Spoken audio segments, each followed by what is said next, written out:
귀한 찬양 감사합니다. 오늘 우리에게 주시는 하나님의 말씀 보겠습니다. 마가복음 1장입니다. 마가복음 1장 우리 14절에서 20절까지 말씀 보겠습니다. 마가복음 1장 14절에 20절 한 절씩 교독하고 우리 20절 함께 읽겠습니다. 14절을 제가 먼저 읽겠습니다. 요한이 잡힌 후 예수께서 갈릴리에 오셔서 하나님의 복음을 전파하여 이르시되 때가 찼고 하나님의 나라가 가까이 왔으니 회개하고 복음을 믿으라. 갈릴리 해변으로 지나가시다가 시몬과 그 형제 안드레가 바다에 굼을 던지는 것을 보시니 그들은 어부라. 예수께서 이르시되 나를 따라오라. 내가 너희로 사람을 낚는 어부가 되게 하리라 하시니 곧 그물을 버려두고 따르니라. 조금 더 가시다가 세베대의 아들 야고보와 그 형제 요한을 보시니 그들도 배에 있어 그물을 깃는. 함께 읽겠습니다. 곧 부르시니 그 아버지 세베대를 품꾼들과 함께 배에 버려두고 예수를 따라가니라. 아멘. 벌써 2년 전인데요. 2023년 7월 30일 날 14, 15절 본문으로 한번 말씀을 여러분들께 전한 적이 있습니다. 기억이 나시나 모르겠네요. 2년 전이라서. 네. 오늘은 좀 더 그 뒤에까지 이렇게 연결해서 때가 참에라는 때가 찼고라는 말씀으로 여러분들과 좀 오늘은 나눠보려고 합니다. 그때 제가 한번 설명을 드렸는데 공생애라는 말을 들어보셨잖아요. 예수님의 공생애.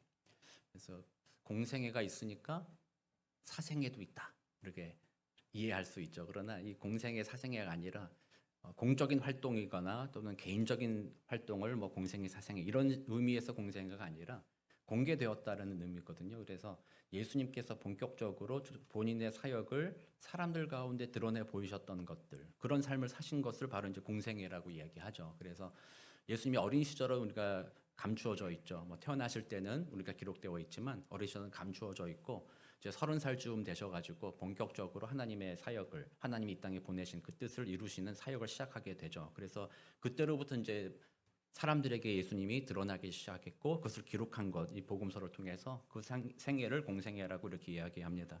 그래서 마가복음 같은 경우는 바로 그 예수님이 드러나시기 시작한 그 시점으로부터 이제 복음서를 시작을 합니다. 그리고 그 복음서 바로 앞에 예수님이 메시아시다라는 것을 선포할 사람으로서 세례 요한을 미리 보내시죠. 세례 요한의 역할은 예수 그리스도가 하나님이 약속하신 메시아라는 것을 선포하는 것이고 또 세례를 통해서 그가 메시아 되심을 확증해 주는 것, 그것이 바로 이제 세례 요한이 맡았던 소명인 것이죠. 그리고 그 소명을 다 감당한 다음 세례 요한은 오늘 본문에 보니까 헤롯이 그 자기의 동생의 아내였던 헤로디아를 자신의 아내로 취하는 것에 대해서 이제 헤롯이 그것은 잘못됐다라고 얘기하는 바람에 헤롯에게 붙잡히게 된. 그럼으로써 우리가 알다시피 헤롯은 이 요한은 세례 요한은 감옥에서 결국 목배임을 당하여서 생을 마감하게 되는 결과를 우리가 알고 있죠. 그렇게 세례 요한의 역할은 바로 예수님을 메시아라고 선포하는 일까지 했다는 거죠. 그리고 나서 이제 오늘 본문에서 예수님께서 드디어 전면에 나타나십니다. 그리고 때가 찼다 말씀하시면서 예수님이 하나님의 복음을 전파했다라고 되어 있습니다. 그리고 15절에 보니까 예수님이 하나님 나라가 가까이 왔으니 회개하고 복음을 믿어라라고 예수님께서 선포하십니다. 예수님이 말씀하신 이 복음이 뭘까요? 이 복음. 이 복음을 믿으라 했을 때 제가 성경 공부를 한다거나 소그룹으로 모였을 때 복음이 뭡니까? 이렇게 물어보면 대부분 참 답을 하기가 좀 쉽지가 않아요.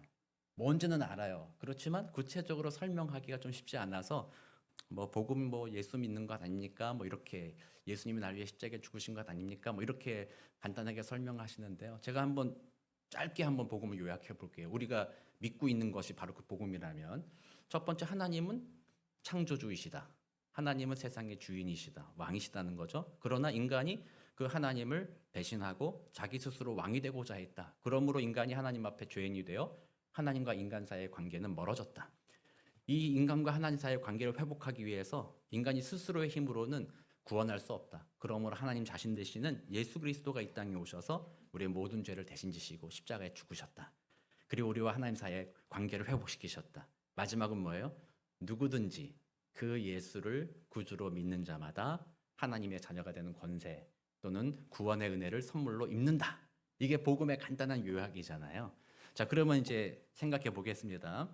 방금 제가 설명드린 이 복음은 성경 전체로서 우리가 살펴본다면 요약한 내용이라고 한다면 예수님이 말씀하신 이 복음은 그것과 그 말을 하신 것인가 한번 생각해 보는 거예요. 근데 돌아보면 조금 차이가 있다라는 걸 알 수 있어요. 왜냐하면 예수님이 아직 십자가 죽으시거나 부활하시지 않았잖아요. 이제 처음 사역을 시작할 때 복음을 얘기하셨잖아요.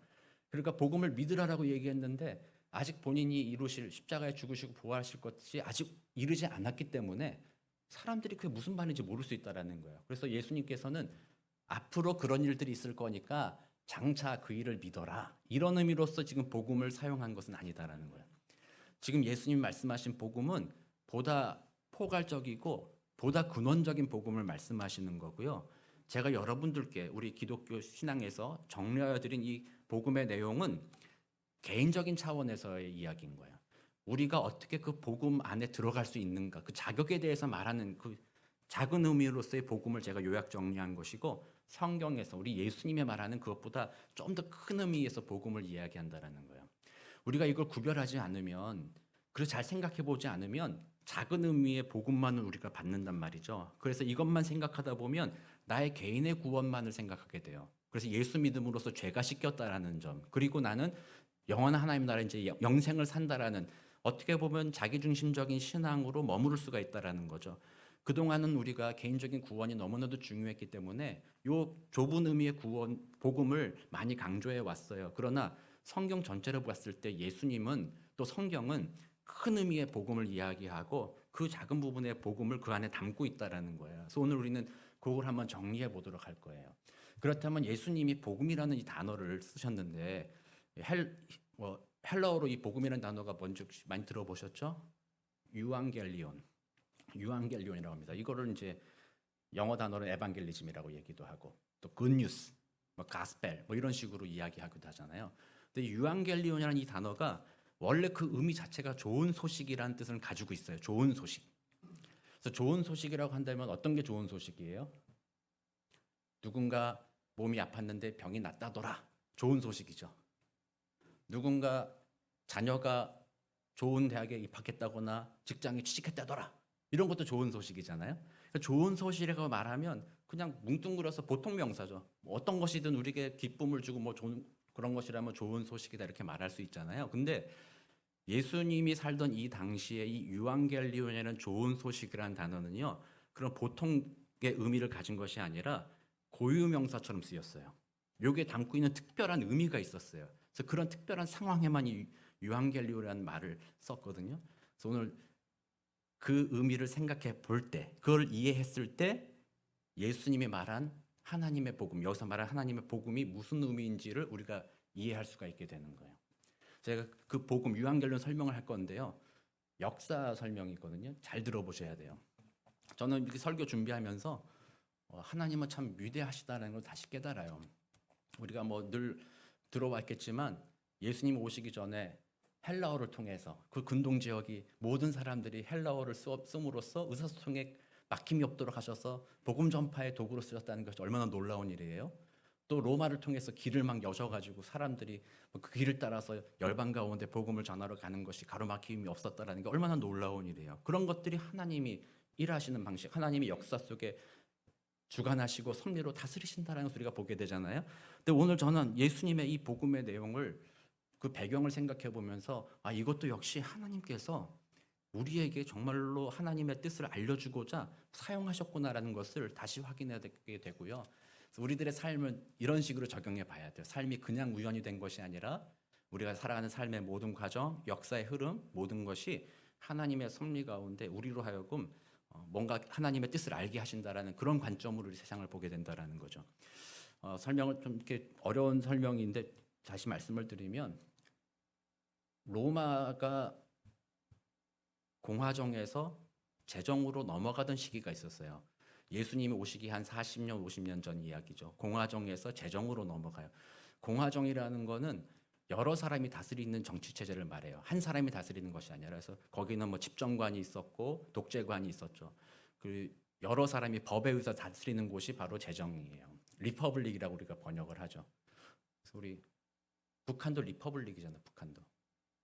북한도 노동당이 다스리니까 리퍼블릭인데 지금 거기는 노동당이 다스리는 게 아니라 김정은 독재를 하고 있으므로 이름이 틀린 거예요. 거기는 좀 뭔가 잘못된 거죠. 어쨌든 재정이 있었고 공화정이 있었고 그다음에 재정은 황제가 다스리는 거예요. 왕이 하나가 다스리는 나라. 요 전환점에 있었다라는 거예요. 이때 중심에 있었던 사람이 율리우스 카이사르라는 사람이에요. 나중에 카이사르 이 시저라는 말이 황제를 의미하는 말로 변화되기도 했죠. 이 사람은 황제는 아니었습니다. 공화정 마지막 때의 최고 권력자 중에 하나였죠. 말씀드린 대로 공화정이면 3명이서 나라를 다스린다거나 여러 명이 다스려야 되는데 이 율리우스 카이사르가 강력한 힘을 내서 혼자 거의 독재 정치를 하기 시작한 거예요. 그러니까 다른 사람들이 이건 안 된다. 그래서 반대파들이 율리우스 카이사르를 암살하게 됩니다. 이게 이제 시작이에요. 그를 죽였을 때 그 다음으로 이 로마 전체 나라를 어떻게 다스릴까 했을 때 반대파, 그를 죽였던 파들이 있고 또 이쪽에는 그 율리우스 카이사르 편이 있었죠. 그 중에 그의 친구인 안토니우스와 그의 양자인 옥타비아누스 이 두 사람이 힘을 합해가지고 그를 암살했던 사람들을 몰아내고 이 사람들이 권력을 잡습니다. 그런데 이 두 사람이 권력을 잡았는데 제국이 너무 넓었거든요. 그리스와 로마와 이집트와 이 시리아 이쪽 전체가 다 로마 제국이었으니까 혼자 그 모든 것을 차지하고 싶은 욕심이 둘 사이에 있었다라는 거죠. 그래서 둘 사이에 전쟁이 일어납니다. 각자 자신들의 힘을 합하여서 둘이 싸우기 시작합니다. 악튠이라는 지역, 그리스 앞바다에서 마지막 해전으로 옥타비아누스를 지지하는 파와 이 클레오파트라와 함께 연인 관계였던 안토니우스 파가 악튠에서 마지막 해전을 벌입니다. 누가 권력을 잡을 것인가? 거기에서 누가 이겼냐면 옥타비아누스, 율리우스 시저의 양자였던 옥타비아누스가 이깁니다. 그때 그 승전 소식을 가지고 로마로 돌아가서 선포한 겁니다. 유앙겔리온, 좋은 소식이 있습니다. 그게 무슨 소식이에요? 반대파를 물리치고 이제는 옥타비아누스가 새로운 최고의 권력자가 되는 새 나라가 이르렀습니다라고 말한 거예요. 그거는 단지 전쟁에서 승리했다는 말이 아니라 그때 그 유앙겔리온 복음이라는 말은 전쟁에서 이겼습니다가 아니라 그 다음 단계인 새로운 시대가 열렸습니다. 새로운 권력자가 생겼고 그 사람을 중심으로 나라가 재편되었습니다. 그리고 그 나라는 모든 것을 통일했으므로 더 이상 반대파가 없으므로 그 나라는 안정할 것입니다. 평화가 있을 것입니다. 로마로서는 번영의 길이 열렸습니다라는 거예요. 그래서 바로 그 옥타비아누스가 일대 황제가 되죠. 그래서 이름이 칭호가 아우구스투스로 바뀌어요. 그래서 이 사람이 초대 황제가 되고 그로부터 우리가 잘 알고 있는 박스 로마나 로마의 평화의 시대가 이어지게 되는 거죠. 여기서 말하는 이 복음이라는 게 새로운 왕이 생겼습니다라는 고백인 거예요. 새로운 나라가 시작되었습니다. 그래서 예수님께서 말씀하신 이 복음이라는 것이 아까 제가 설명드린 좁은 의미의 복음을 말하는 것이 아니라 하나님 나라의 복음이라고 말함으로써 선포하는 겁니다. 하나님의 나라가 가까이 왔습니다. 새 나라가 가까이 왔습니다라는 선포라는 거예요.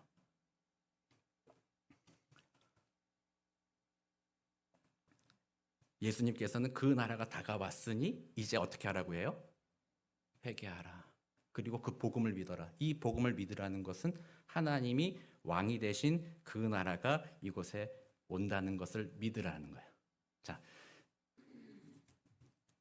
옥타비아누스가 싸움에서 이겼어요. 그리고 나서 그 사람이 황제가 되기에는 바로 된 건 아닙니다. 2년 정도의 시간이 걸렸어요. 잔당들을 정리하고 나라의 기틀을 정리하면서 2년 후에 옥타비아누스가 이제 황제로 등극하게 됩니다. 그 나라가 가까이 왔다는 소식을 들었어요. 유앙겔리온, 싸움에서 이겼습니다. 반대파가 끝났습니다. 이제는 새로운 왕이 생겼습니다. 이 과정이 2년이라는 시간 동안 있었는데 거기에 머무르던 사람들은 어떻게 행동했어야 됐겠어요, 이제? 옥타비아누스가 왕이 될 건데 아직 황제가 되지는 않았어요. 그러면은 저 옥타비아누스 아직 몰라. 반대하자. 뭐 그렇게 행동했을 사람은 거의 없었을 것이죠. 그 사람이 황제가 될 것을 확실히 알고 있었으므로 그 2년의 시간 동안에도 그 로마 시민들이라면 옥타비아누스의 마음에 들게, 그의 귀에 잘 보이게, 그의 눈에 잘 보이도록 그렇게 행동했다라는 거예요. 그래서 예수님은 지금 이걸 말하고 있는 거예요. 하나님의 나라가 가까이 왔다.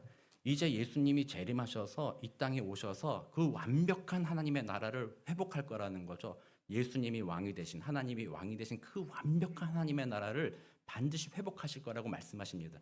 그리고 그 나라 오기까지 살고 있는 우리들의 이 시간, 여기 있는 우리들이 어떻게 살아야 되느냐는 거예요. 다시 오실 그 왕을 기다리며 그 왕이 세울 그 나라를 기대하고 소망하는 마음으로 이 땅에서 살아야 된다라는 거예요. 예수님이 지금 여기서 회개하고 복음을 믿으라 이 말이 아직까지 그 나라가 완성 안 됐어도 그 사람을 믿는 자, 그 사람을 따르는 자들이라면 이 땅에서 그분을 왕으로 모시며 그분의 뜻에 따라 순종하는 그런 삶을 살아야 한다라고 말하는 거죠. 그러니까 우리 그리스도인들이 바로 이걸 기억하는 거. 이 사건을 통해서 이 로마의 공화정과 제정을 변보하는 이 과정을 통해서 그리스도인들에게 예수님이 그 유한계로는 복음이라는 말을 가지고 우리의 삶을 이렇게 얘기한 거예요. 여러분들이 복음을 그래서 아까 그 좁은 의미의 복음을 이해해서 개인적인 구원의 간격에만 빠지면 안 된다라는 거예요. 이제 우리는 그 하나님의 나라에 어떻게 들어가느냐 했을 때는 아까 말씀드린 좁은 의미의 복음, 예수를 나의 구주로 고백함으로 그 나라 백성이 되었고, 이제는 장차 그 나라가 올 것을 기다리면서 우리는 그 나라 백성이 합당한 자로 이 땅을 살아간다라는 거예요. 이거는 의무나 경고가 아닙니다. 우리는 기쁨으로 그 시대를 맞이하는 것이죠. 여기 한 가지 더 그 사건 중에 재밌는 일이 하나 또 있어요. 여기에 말하는 회개에 대해서 아주 적합한 사례이기도 해요. 옥타비아누스가 이기고 났을 때 헤롯 대왕이 옥타비아누스를 찾아갑니다. 헤롯 대왕은 이두메 사람으로서 정치적으로 야망이 컸던 사람이죠. 그래서 이 사람이 원래는 옥타비아누스를 지원하지 않고요, 안토니우스를 지원했던 사람이에요. 이 사람이 이길 줄 알았거든요. 그랬는데 옥타비아누스가 이기고 나니까 헤롯이 찾아갑니다. 큰일 났잖아요. 저 사람이 황제가 될 텐데. 그 사람한테 이렇게 이야기합니다. 헤롯이. 내가 누구를 섬겼는지는 기억하지 마십시오. 그러나 내가 어떻게 충성했는지는 기억해 주십시오라고 얘기합니다. 그래서 이 헤롯의 말의 의미는 뭐예요? 내가 그전에는 안토니우스 잘못된 것들에게 충성을 다했지만 이제는 그 대상을 바꾸어서 나의 충성을 당신에게 드리겠습니다라고 이야기한 거죠. 그런 고백을 듣고 이 옥타비아누스가 헤롯을 유대와 사마리 지역의 왕으로서 파송하게 되는 거죠. 자, 이 이야기를 왜 드리냐면 여기에 예수님께서 말씀하세요. 하나님의 나라가 가까이 왔는데 뭐 하라고 했어요? 회개하라라고 얘기했죠. 헤롯 대왕과 같이 행동하라는 거예요. 이전까지 우리들은 하나님을 왕으로 모시지 않고 살았다는 거죠. 다른 것들에 충성했다라는 겁니다. 돈에 충성했겠죠. 돈이라면 내 인생의 모든 걸 걸 수 있다. 돈 때문에 내가 뭘 결정한다. 돈에 충성했던 삶을 살았다면, 또는 명예에 충성했던 삶을 살았다면, 오늘날과 같으면 뭐예요? 자신의 감정에 충성했던 사람으로 살았다면, 내 기분에, 내가 원하는 것에, 내 감정, 거기에 휩쓸려서 그 뜻대로 살아가고 있었다고 한다면 회개하는 것. 이제는 거기서부터 돌이키는 겁니다. 하나님, 내가 더 이상 그것을 나의 왕으로 삼지 않겠습니다. 내가 거기에 충성했었는데 이제는 내가 다시 오실 왕, 모든 것을 이기시고 이루실 하나님 앞에 충성하겠습니다 라고 말하는 거예요. 이게 회개라는 거예요. 그래서 헤롯이 보여준 것이 회개의 진정한 의미라는 거죠. 그럼 오늘 우리들에게도 도전하는 겁니다. 예수 믿는 우리들도 그런 삶을 살아가야 된다는 거죠. 과거에 내가 쫓아갔던 것들로부터 돌이키고 나는 하나님이 나의 주인입니다. 아멘 하시기 바랍니다. 하나님이 우리의 주인입니다. 너무 익숙하지 않은 역사 얘기를 너무 해가지고 여러분들이 약간 좀 길을 잃으신 것이 아닌가.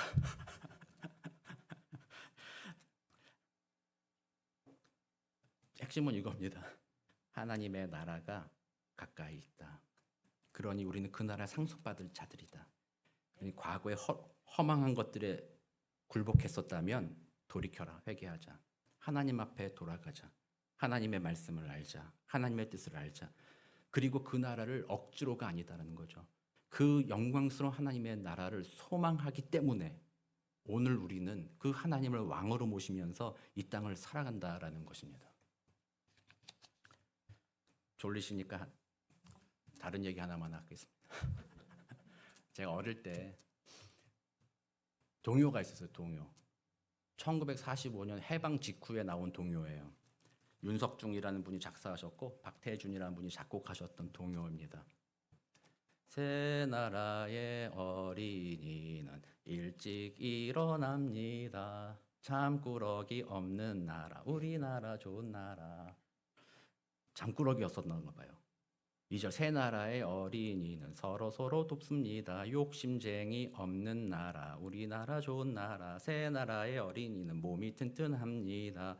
무럭무럭 크는 나라, 우리나라 좋은 나라. 이게 해방 직후에 나온 동요였고요. 제가 어릴 때도 이 동요를 많이 불렀어요. 이 말은 뭐예요? 새로운 나라에 이제는 새로운 삶의 방식으로 살아가야 한다라는 것을 이 동요를 통해서 이야기한 거잖아요.